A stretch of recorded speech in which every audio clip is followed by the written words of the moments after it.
Hello everyone and welcome back to a brand new video from BuriedONE. I was talking about this topic in the previous video that I was mentioning CBDCs. And I thought about this like, okay, this one is urgent because we're all crypto related. You all are, but we do need to make a video about this stuff because this is really important for the future of crypto. Okay, so first of all, I'm not sure if you are aware what a CBDC is. Um, Essentially, it's a Central Bank Digital Currency system.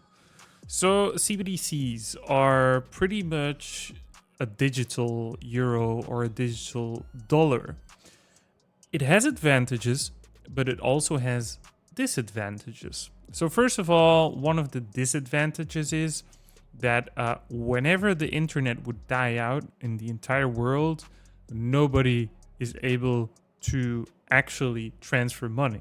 So everyone would be stuck unless they keep a little bit of the paper money in circulation. But the idea is that in the future, there would only be CBDCs and pretty much digital.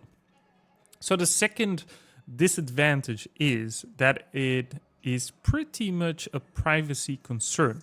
They could literally see every single transaction and where you spent it. Many people will probably say that is already happening, and that is pretty much true. It is already happening. The banks in the Netherlands already had a really weird situation where a few persons were buying their groceries at exactly the same store for the whole year, and they spent like 5,000 euros on that store. And the bank said, okay, we're gonna cancel your bank account because your transactions seem fishy, that it's always going to the same store. This happened to elderly people, and this recently also happened to some younger people. So the banks are really having control. That is basically what they don't want to lose. So having a CBDC gives a few advantages. One of the advantages is that you will be able to spend money only where it's dedicated for. So what they can do is they can program, for example, 500 euros a month that is only being able to be spent on health related stuff like a hospital, a doctor, medicine, stuff like that, or an insurance for health. They can also program that you can only use it for buying hardware, like a new lamp or a new TV or a new interior sofa, whatever. They can literally do that as well. They already have that in my country. It's called eco checks. You can only spend them in hardware stores. Second of all, they already have this as well in my country or pretty much Europe. They have like food checks. So you can only spend this on food inside stores. In the beginning, a few people tried to buy cigarettes and stuff with it, but eventually they canceled that out as well.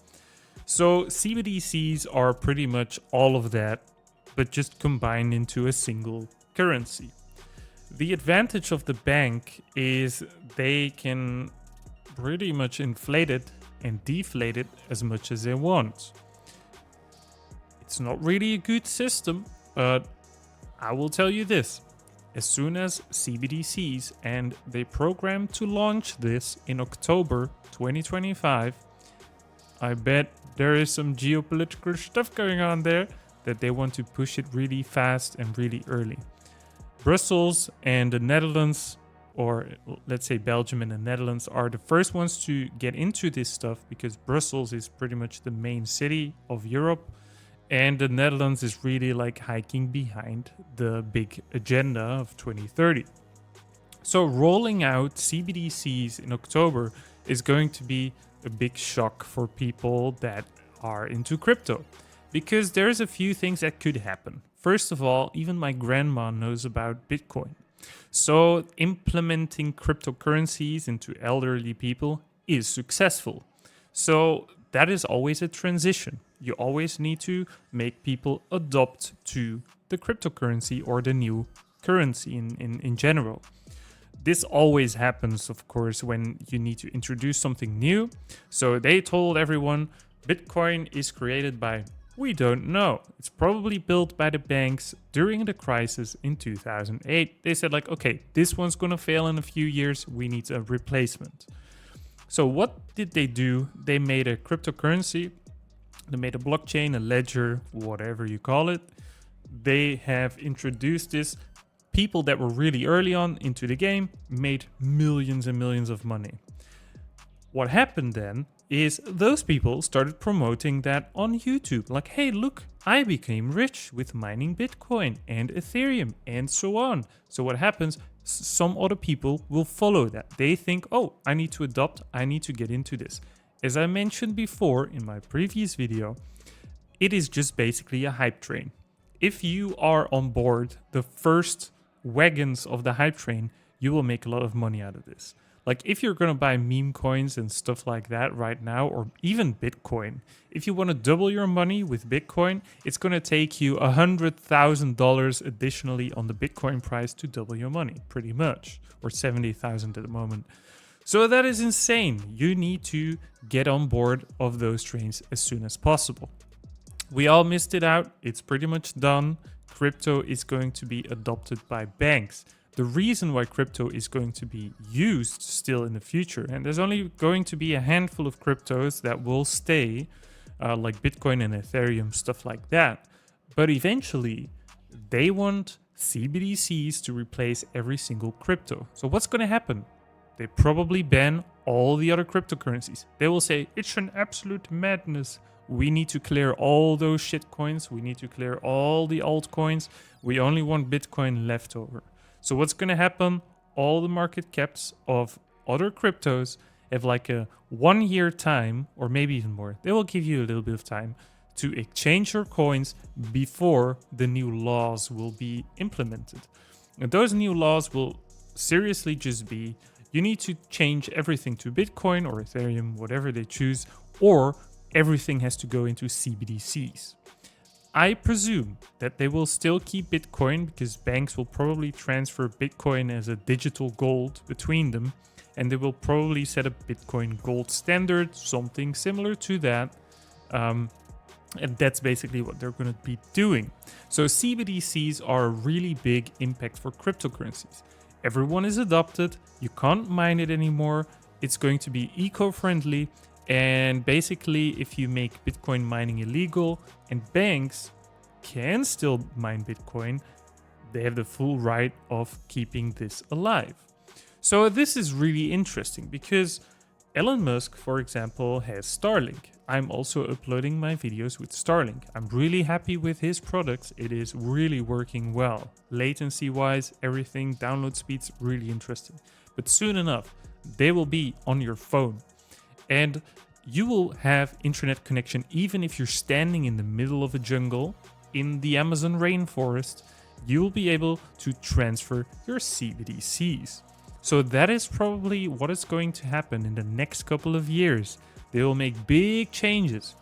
And as I said before as well, there's a lot of men and women that are working their ass off. And they have no idea how to get by to the end of the month with their money, because everything is getting so extremely expensive that the CBDCs will eventually help you out in surviving probably an economic crash. So, if we bind everything together, CBDCs have an advantage, but they also have a disadvantage.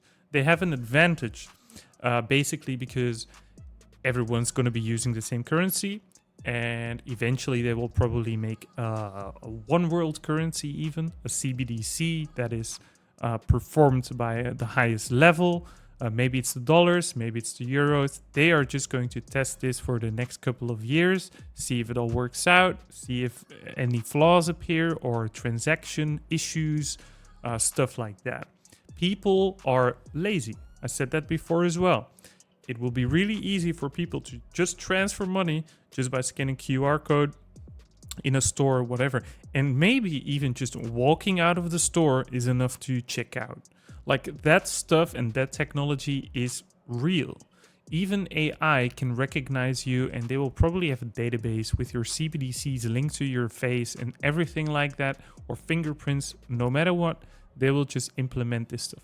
It is getting so quickly with all these technologies that it's just insane. So yeah, there's a lot of videos about CBDCs, but the honest truth about it is there's going to be a secondary currency linked to the CBDCs. And why do I want to keep this as last? Because I'm not entirely sure if it's 100% true, but I heard von der Leyen, the woman, on a TV show or radio show, and she was talking in Dutch. So I may be able to find this episode. She was actually telling us that along with the CBDCs, there will be a carbon tax or carbon coin linked to it. So I tried to look up some papers, and I found some papers about a carbon tax / carbon coin. Basically, what it means is a portion of the money that you will receive every month, because they will try and get everyone a certain payment every month, and if you don't use it, it will just be filled up. So you will have like 1,000 each month for, let's say, medical bills, whatever, and if you didn't spend it all, they will just add like 300 instead of 1,000. So it doesn't stack up. You will always have the same amount of those healthcare coins, whatever, in your CBDC bank account.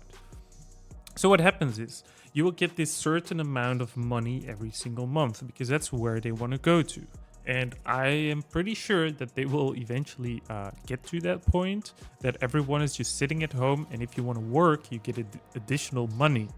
So to get back to the carbon tax, if you are a meat eater or you like traveling a lot in the world, they will actually charge you money for going on vacation 3 times a month, a year. If you go 3 times on holiday a year, you will be using a lot of carbon by flying the airplane and stuff like that, or driving your car around a lot. So you will have to find a job nearby as well. Or how much power you use, or how much gas you use to heat up your house, everything like that will be reducted from your monthly payments or stuff like that. And what happens is you can also just turn off your heat. Don't use electricity. Don't go on vacation. Don't eat meat. You're just a veggie eater for the rest of your life inside your house. What happens then is you can sell those coins to someone that is, for example, floating his big ass yacht with 2 V12 8-liter engines on board, and he's like, I will buy your coins because I want to go to the Bahamas this week, and I'm gonna use my boat, and I'm gonna burn 1,000 liters of fuel to get there, and basically they will have to pay for that, but they will just buy it from the poor people that don't have heating in the winter, or in the summer they don't use air conditioning, or not even use power at all, or never went on a holiday. They will just buy it from those people. That makes it a push-pull technique. So richer people will be like, okay, yeah, fine, I have the money, I'll just pay that. And people that really live energy efficient or don't eat meat a lot, they will get some extra additional income because they have sold their carbon coins to the wealthier people that want to ride a V8 6-liter engine in their car. So that is basically what's going to be on top of the CBDCs. I have no idea how it's linked together. We will have to see that in the future. They will probably reveal their plans in a few months from now. But I thought this would be a really impressive video, and maybe you guys know more about it. Maybe I was wrong for a few things, but this is what I heard so far, based on all the content I could find and asked Grok and stuff like that about it. So hopefully you all enjoyed this video, and if you like this kind of videos, make sure to like it, and see you guys in the next one.